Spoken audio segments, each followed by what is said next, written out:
But anyway, Randy is an awesome participant in the Vision Challenge, and also has a very successful track record and history as a CEO and in the whole business growth arena. So if business growth, I think, is one of the things that we want to see, we all want to see as business owners, right?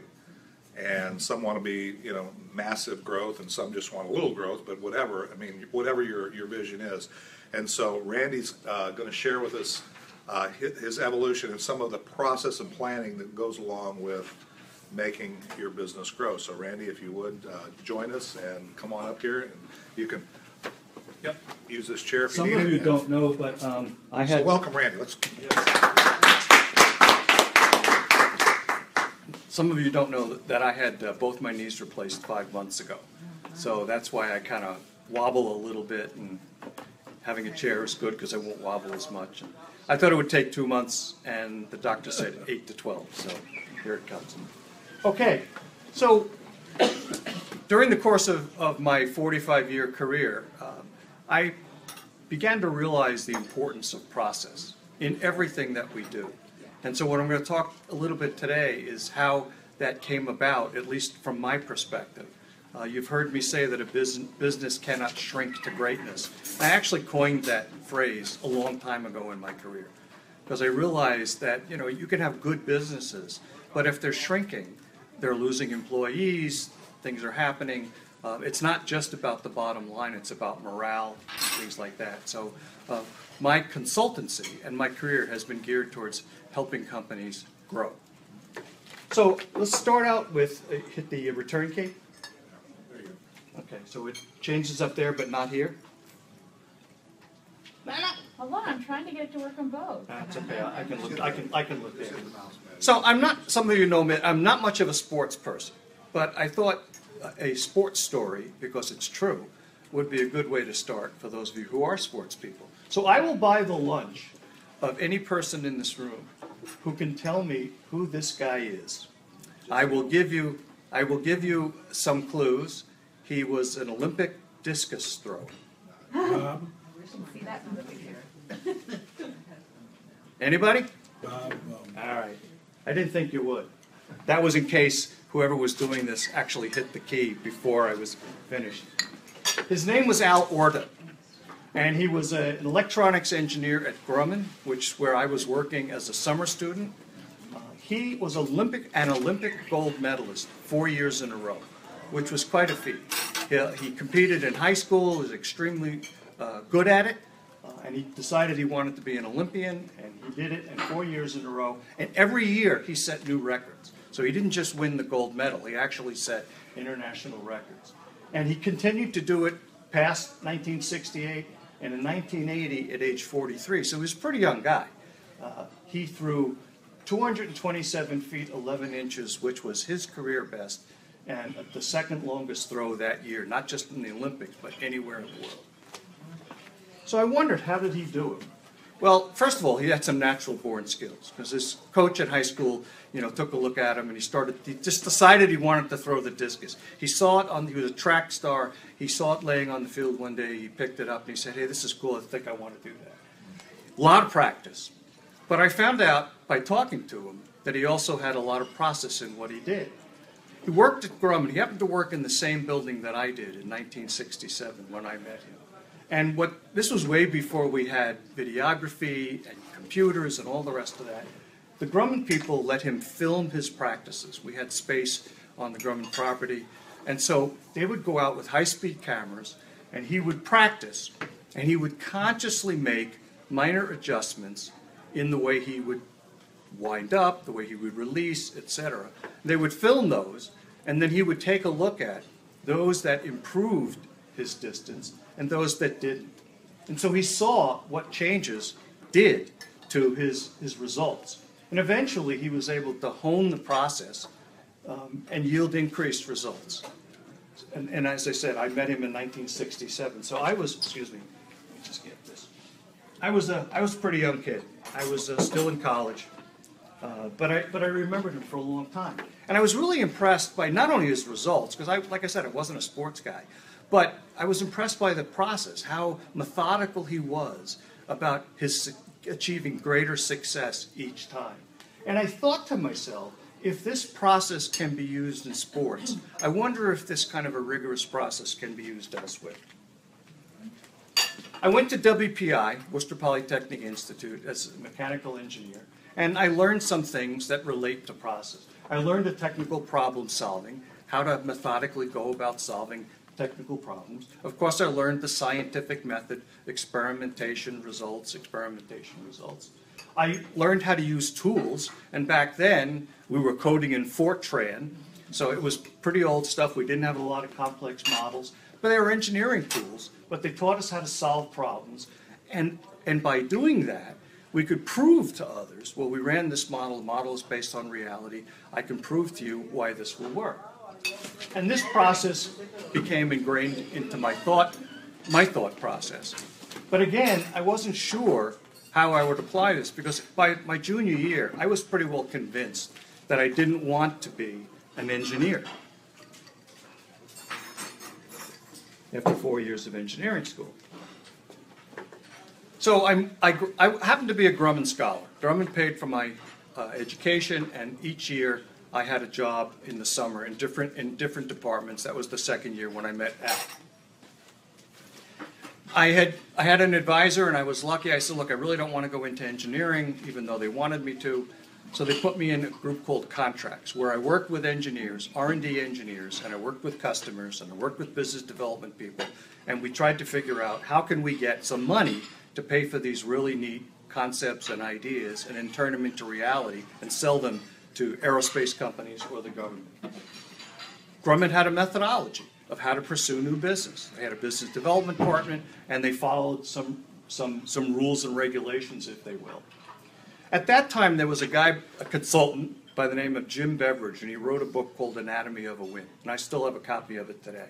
And it was the foundation, I believe, to business development process, to actually coming up with a structured way for business development people, salespeople. They didn't like to be called salespeople. They wanted to be called business development people.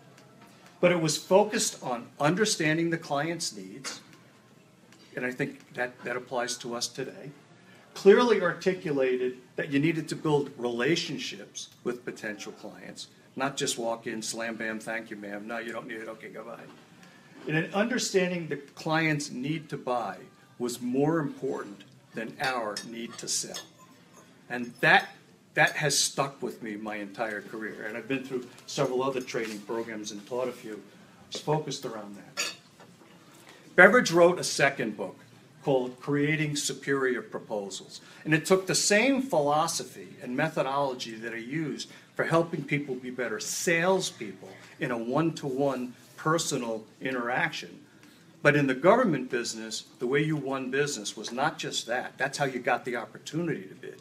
But then they usually came out with an RFP, request for proposals, and you had to methodically respond to that.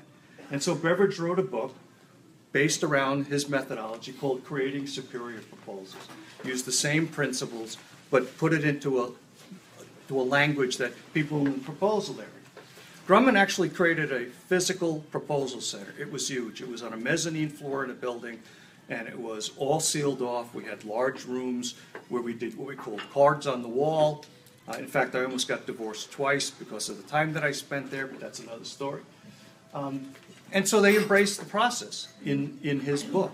And we had Beveridge come in and teach us. We all got copies of the book, and we learned to follow it. We didn't write a procedure at that time, but we all knew what the methodology was. And just one simple thing that I think applies to our business, our collective business, was called DAG.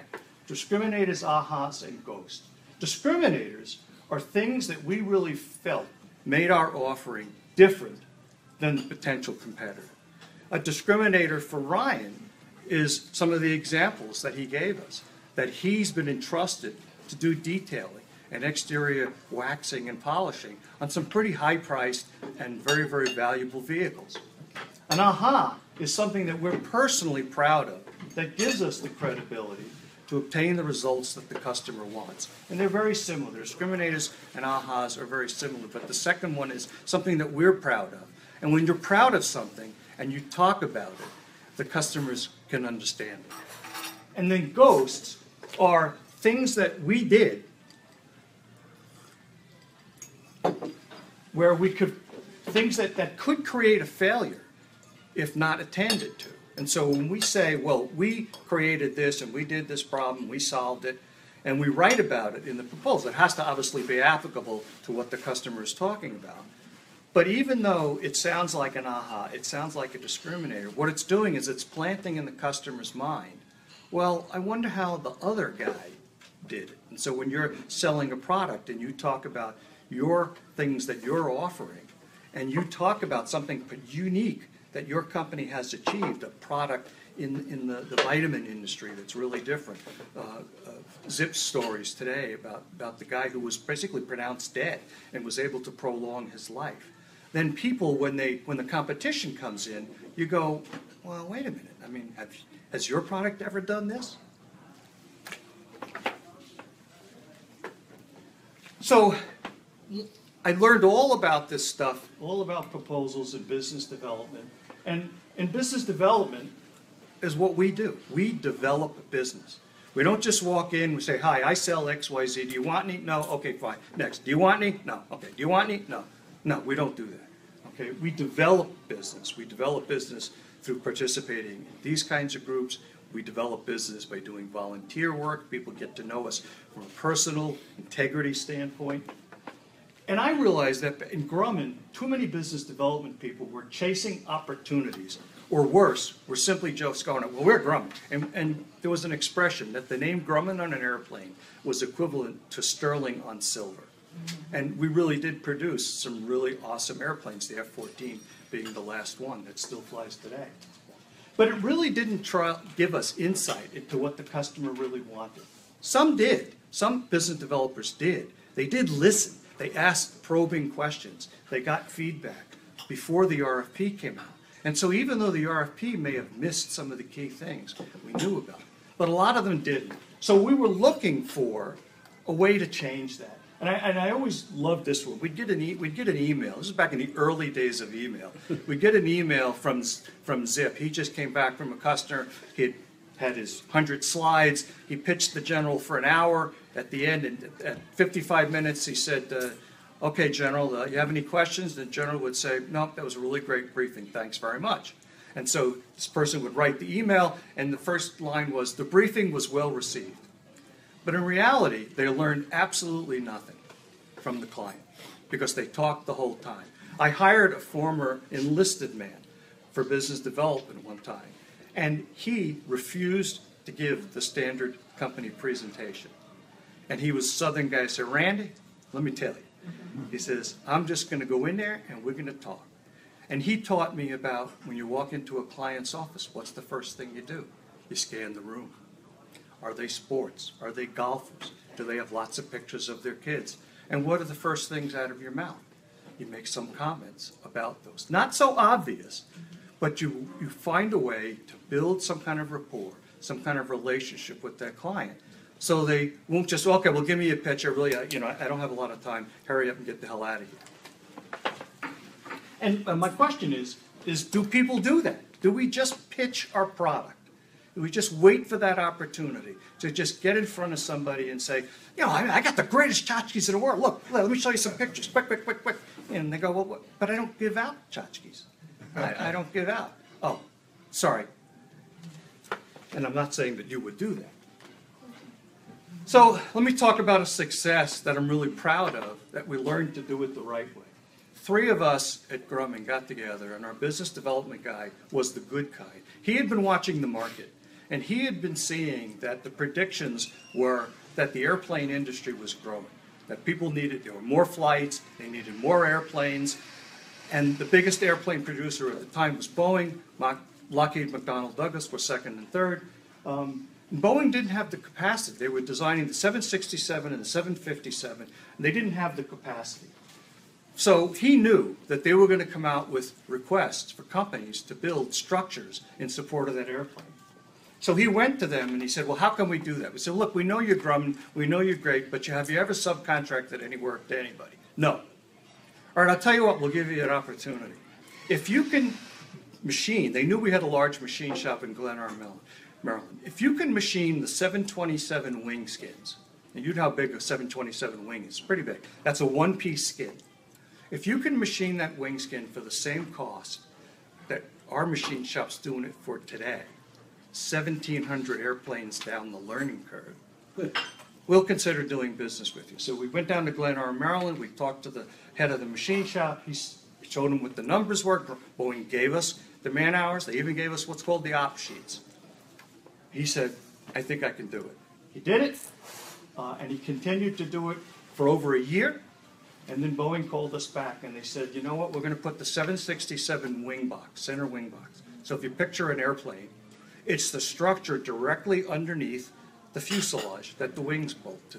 7,000 pounds of very complex structure, riveted, bolted together, machine parts, et cetera, et cetera. They gave us an opportunity to bid that. We bid it. I was the contract manager and proposal manager on it. We bid it. We won a $300 million contract. That today, to Northrop Grumman, Northrop bought Grumman, is still going strong. They're still building 767s, worth over $1 billion. We followed the process from beginning to end, customer relationship, and then we got more work out of Boeing. We did things for the 737. We did advanced composites because they trusted us and we knew what they needed. Later on in my career, I was involved in 2 takeovers. I applied what I learned, process. I went in, I was the VP GM. One company built radar pedestals for shipboard radar, for fire control radar. One of them was Harris. They built giant ground stations. One of them was Westinghouse. They built rotators. And I didn't know anything about this business, but I talked to the people and said, well, why did we lose business? Why are we smaller today than before we bought you guys? And said, well, we lost a lot of customers. So I found out who the customers were. I picked up the phone. I called. I said, hi, I'm Randy Sablich. I just took over this division. I was wondering if I could come talk to you. And I did that. And I flew around the country and talked to people. And I recommitted my company to supporting them better. And we got work back. And we doubled the business in 3 years. Profitable. We also doubled the margins as well. Then I went on to GT Government Systems. There was a new guy in town called Shipley. They took the stuff that Beveridge had done in terms of proposals, and they created how am I doing on time? Okay. They created templates and made it easier to use, but it was still missing one thing. Okay, why? We still don't know. We know the process of how to get people to tell us what to do, but we didn't know the details. Sometimes customers say yes just to get you to stop the pain of the sales call, right? Oh, yeah, sure, okay, yeah, give me the book and I'll get back to you, right? Or they really don't want it, but perhaps you can help them figure that out, all right? You can develop a relationship. Or maybe you're talking to the wrong person. Was there a way to formalize the sales call process? Yes, there was. I found a company called Salesforce International. I still have that book. In fact, I was looking through it when I pictured this. It was a structured process to get closer to the customer. It was a funnel-based process. I don't know if any of you, probably Dave, is familiar with the funnel concept. A cloud at the top, everybody in the world you think might buy your product, and you begin qualifying them, working them down, and eventually they don't fall out of the funnel. You squeeze them out of the funnel and turn into business. Help the business development people better understand who the key decision makers are. Some of you sell, like Ryan sells direct, all right? So the key decision maker is usually the person who owns the car. Some of you, insurance people if you're selling corporate real estate, the decision-making process could be a huge organization. And you could spend a lot of time pecking at the different people. So it gave us a tool to track our process. Here's the opportunity funnel. It showed us what the process was, what activities, was a lot of details. To close the sale, when we have timelines, we have a vision challenge, we've got objectives, right? We've got monthly, quarterly, semi-annual, and annual objectives. Sales funnel, and how you move. If all the stuff is still up here, you're Willie Loman. Oh, I got so many opportunities. If just one of them closes, I'll be golden. He didn't have a process to move them down through the funnel. How much business do we need in each phase to make our goal? Where's the prospect in the sales cycle? Are they really qualified? Or are we they're not qualified, but we're hoping that somehow they'll buy our product. And will we make our goals? The key to this was the decision-making process. The chart that I didn't put up was an org chart, a very complex org chart. Up here you wouldn't see it. But the decision-making process, if you're selling to an organization of more than one, you want to know where people are in the organization. You want to know who's really going to make the decision. If you're talking to the person at the bottom and they're just saying, well, I just got to recommend this up, you're probably spending a lot of time in the wrong place. Why do you call higher? Because the DMP, the decision-making process, points up because they have the authority. They're surrounded by you. They can tell you what the business issues are. They can secure your position. You can understand investment versus cost. So that's why you want to start higher. If you go too low, it can prolong that sales cycle, and you never get out of it. But starting high can get you to the key decision maker faster. But you got to know who that person is. So you got to, just like the vision challenge, you got to write it down. You got to look at it. I could go on. Sales and business development are processes. This is the conclusion that I've come to in my life. This is my mission, my life's work. The part that I have the greatest passion on is proposals, because proposals are hard, they're complex, a lot of people don't want to do them. I love them. Like I said, I almost got divorced twice, but God bless my wife, I've married 45 years, and she knows it's my passion. It's what I love to do. If you follow a structured process, like the Vision Challenge, that's a structured process. It helps you determine what works and what doesn't. Geez, I just made that sale call. I asked these questions. I didn't get any answers. Is it the person? Do I just blame him and walk away and keep asking those same questions to the next guy or gal? Or do I say to myself, am I asking the wrong questions? It makes you accountable for your successes, for your failures, and like Al Orga, you learn from those. Did you know who the key decision maker was? Did you understand their need to buy? Or were you just selling? Was I too low in the process? If you're going, Can I ask a question? Please. What do you mean by being too low in the process?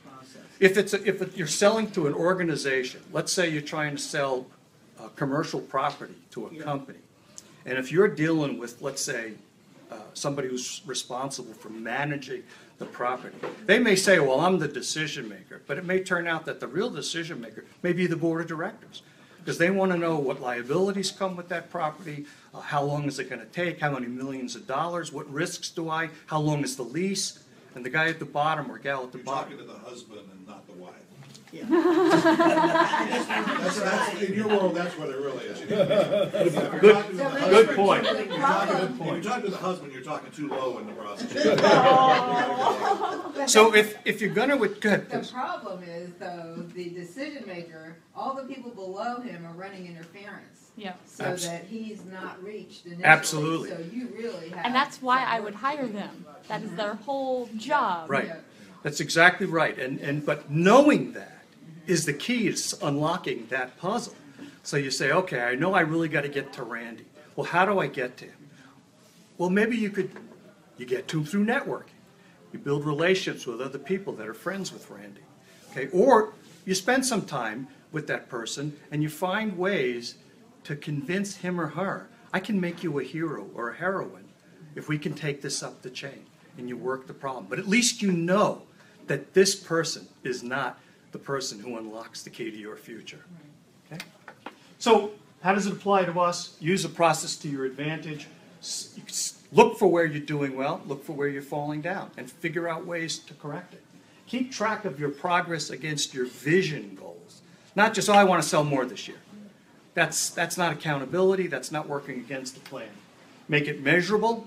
Everything in that funnel has to be measurable. How much time do I spend? What tchotchkes do I buy? How much does it cost? And what's it going to get me in the end? Because if you spend all of your time and all of your money and all you get is a little bit, then maybe it's not worth it unless it unlocks the key to future business. Hold yourself accountable. Seek help from others. That's why I like this group, because people here are all willing to help each other. Ask, how am I doing? To somebody else in the group. How am I doing? In closing, no matter what you sell, no matter how good it is, if the client doesn't need it, you're wasting both of your time. You need to know that from the beginning. The key is to have one-on-ones, just like we do here. One-on-ones with the prospect to determine their needs, their predisposition, their experiences with similar products and services. Before you sell anything, if in a company, who's the right person to have that conversation with? Listen, listen, listen. Talk less. That's hard for me, as you can probably tell. Build relationships, even if ultimately they don't need what you want, but they could be a good referral source downstream. So treat everybody like a potential customer. That doesn't mean waste a lot of time with them, but treat them with respect. And that's it. And now go take on the day. Who can tell me who coined that phrase? Oh, God, you guys are not as old as me. Dr. Laura. Oh, God. She used to end her show with, now go take on the day. That's it. Thank you very much for your patience. Good job, Randy. Thanks. Appreciate it. You made it too, and you didn't stagger or anything. Good. So a lot of you, if you're a small business owner, and one of the things I can relate, Randy knows I can relate a lot to what he's saying because I worked with large corporate customers. I did multi-billion-dollar outsourcing engagements and things like that. So the key is the things he's going through, you need to apply those same types of thought processes and concepts to your business. I was joking when I said, he was talking to the wife instead of or talking to the husband instead of the wife. But the reality of it is the concept of making sure you're talking to the right people, making sure you're building a relationship where you ultimately get to the right people. Sometimes the wife is the gatekeeper to the husband, or the husband's a gatekeeper to the wife. It doesn't have to be a large organization. It doesn't have to be. If you're selling, you're working on Melaleuca, right? Or any kind of thing where it's about family's health or things like that, or it's about getting to the person who's ultimately going to make the buying decision. And the reality of it is, and this is going to excite you if you're a woman, is about 90% of the buying decisions in the United States today are controlled by women.